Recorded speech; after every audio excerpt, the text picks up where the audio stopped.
I don't often do video blogs about books, but one just came out that I'm really excited to look at and to spend time in. I just wanted to share it with you.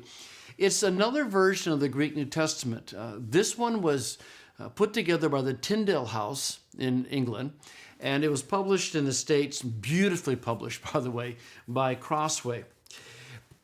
The basic premise of this this Greek book is that we all know that the older manuscripts are the most reliable, the most important, the ones that translators look at the most.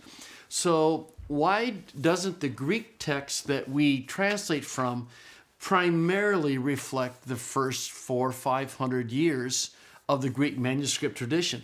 That's what this is doing. This is looking at the oldest manuscripts, and it is not paying hardly any attention to the later ones, which makes sense, it seems to me. They've also done other things. They wanted you to be able to read it as closely as you could to what the original audience, how they would have read it.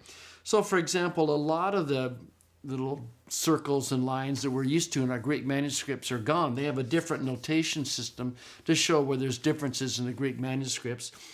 They also outdent their paragraphs, and which is an ancient way of doing that. In other words, the manuscripts actually had indications as to where the paragraph should be, and they've done that. But they've produced just a beautiful Greek New Testament that is going to give us a different way to look at the oldest and the most reliable manuscripts.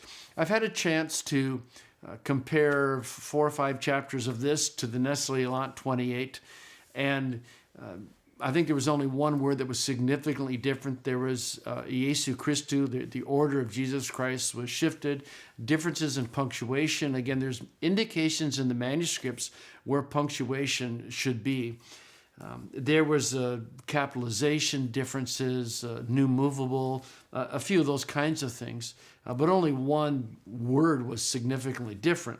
So it's not like this is some radical new approach to reading the Greek New Testament, but it is an important step forward because this is a witness. This focuses in on the earliest manuscripts, and it has the way it handles internal the internal decisions that you make as to this Greek manuscript says A, this Greek manuscript says B, which one do you go with?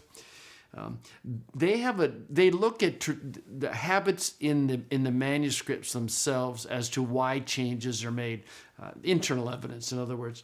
But it's really encourage you to take a look at this. This is the hardback. Crossway also does a leather. It's just one of the most beautiful books I've ever seen. But it's really worth looking at. Only time will tell whether scholarship will give this book significant. We'll really look at it in a significant way.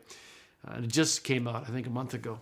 But I'm excited to see it. For my friends in the other side of the pond, Cambridge publishes it. So anyway, it's called The Greek New Testament, produced at the Tyndale House, published by Cambridge and by Crossway.